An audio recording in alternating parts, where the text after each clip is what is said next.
नमस्कार, मैं हूं प्रेम कुमार। आपने कई तरह की पत्रकारिता देखी होगी। पीठ पत्रकारिता, मीत पत्रकारिता, रीत पत्रकारिता, एजेंडा चलाने वालों की पत्रकारिता और न जाने क्या क्या।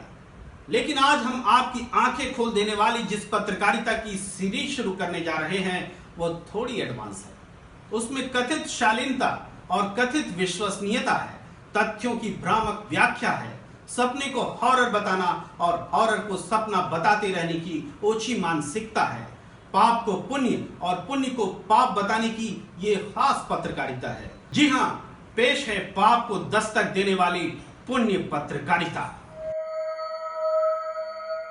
लोकतंत्र ईवीएम की पीठ पर, ईवीएम पूंजी के कंधे पर, पूंजी सत्ता के हाथ में, सत्ता लोकतंत्र के नाम पर जनादेश का फसाना। 16 मार्च को इस ट्वीट में पुण्य प्रसून वाजपेयी ने साफ कर दिया था कि जो यूपी में जनादेश है वह ईवीएम की पीठ पर बैठी पूंजी, सत्ता और उससे गुजरते हुए लोकतंत्र का जनादेश है। ट्विटर व्यक्तिगत विचारों का मंच है, इस पर सबको कहने, सुनने, लिखने की आजादी है। पर एक दिन पहले 15 मार्च को दस्तक प्रोग्राम में पुण्य प्रसून वाजपेयी ने देश बदल गया है नाम से जो कुछ दर्शकों के सामने परोसा, उससे ऐसा संदेश देने की कोशिश की गई मानो कमल खिलने से पूरा देश ही कीचड़मय हो गया हो। और ये पत्रकार साहब इस स्थिति से उबरने का ज्ञान देते भी दिखे। जब देश में राजनीतिक सत्ता के लिए सामाजिक सांगठनिक हुनर मायने रखता हो, तब कोई दूसरा राजनीतिक दल कैसे इस संघ और बीजेपी के विस्तार के आगे टिकेगा, ये अपने आप में सवाल है। गजब की पत्रकारिता है भाई साहब। एंकर सवाल उठा रहा है कि संघ बीजेपी का विस्तार कौन रोकेगा। खबर की शुरुआत प्रतीकात्मक रूप में होती है। मोदी भागवत कमल से निकलते दिखते हैं। देश भर में बीजेपी और उसके सहयोगी संगठनों की बढ़ती तादाद दिखलाई जाती है। विद्यार्थी परिषद, बीएमएस, बजरंग दल, विहिप और दूसरे सामाजिक व राजनीतिक संगठनों के बढ़ते जनाधार को हॉरर के तौर पर दिखाया जाता है। फिर एंकर कहता है दूसरे दलों के लिए टिकना मुश्किल है। ऐसी चिंता करते कभी कांग्रेस नहीं दिखी, जिसके हाथों से पूरा भारत ऐसे निकलता चला गया जैसे मुट्ठी से रेत निकलती हो। यह चिंता वामपंथी भी करते नहीं दिखे, जिनके चिंतन का सामान भारत के घर से धीरे धीरे गुमनाम होता चला गया। सबके बदले चिंता करते दिखे पुण्य प्रसून वाजपेयी जी। वाह वाजपेयी जी वाह, आज तक के बैनर का इतना सुंदर प्रयोग। लगातार चुनाव में बीजेपी के हाथों हार रही पार्टियों के लिए उम्मीद भी बंधाते हैं वाजपेयी जी। ये उम्मीद इतिहास से सीखकर भविष्य गढ़ने के आधार से निकली उम्मीद है। वाजपेयी जी याद करते हैं इंदिरा इज इंडिया, तुलना करते हैं अब मोदी ही इंडिया है से। फिर कहते हैं जिस तरह विपक्ष ने सारे मतभेद भुलाकर इंदिरा इज इंडिया के नारे को ध्वस्त किया था, क्या एक बार फिर मोदी ही इंडिया है के नारे को ध्वस्त किया जा सकेगा? तो क्या वाकई अब भी ये तर्क दिया जा सकता है कि जिस तरह कभी गैर इंदिरावाद का नारा लगाते हुए विपक्ष एकजुट हुआ और इंडिया इज इंदिरा या इंदिरा इज इंडिया का शिगुफा मिट्टी में मिल गया, उसी तरह 2019 में मोदी इज इंडिया का नारा भी धुल सकता है? वाजपेयी जी को अपनी ही उम्मीद पर भरोसा नहीं, इसलिए नया सवाल पूछते हैं, क्या मोदी से उम्मीदों के टूटने के इंतजार के बाद ऐसा हो सकेगा? किसी भी पैमाने पर यूपी की छवि विकासवादी सूबे की है ही नहीं, और इन हालातों में जब यूपी के जनादेश ने सियासत करने के तौर तरीके ही बदलने के संकेत समूचे देश को दे दिए, तो फिर ये कोई कह सकता है कि यूपी सुधरेगा तो देश भी सुधरेगा? यकीनन कहा तो जा सकता है। है कि मोदी ने अपने कद को बीजेपी से बड़ा किया। बिल्कुल, हर कोई सहमत होगा। फिर वो कहते हैं कि मोदी की राजनीति बीजेपी में घमासान को जन्म दे सकती है।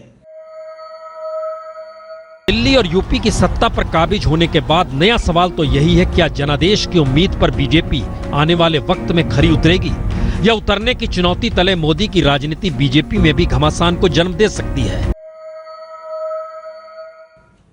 बिल्ली के भाग्य से छींका टूटे, ऐसा हर बार नहीं होता वाजपेयी जी।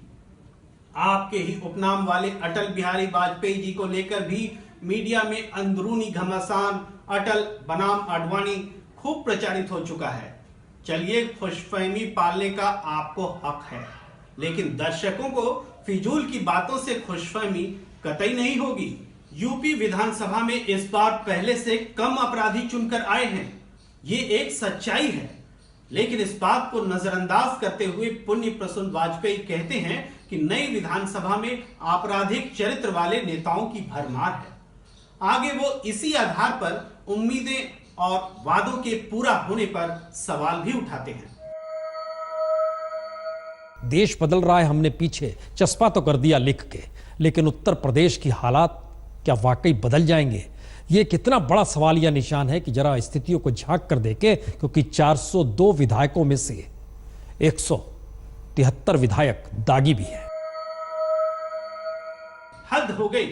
अपनी बात साबित करने के लिए तथ्यों को छिपाने की कला कोई वाजपेयी जी से सीखे। जब मुख्यमंत्री कौन होगा ये सवाल उठाए जा रहे थे तो मीडिया में कई नाम घूम फिर कर चल रहे थे। खुद पुण्य प्रसून जी ने भी इन नामों को कई बार बताया।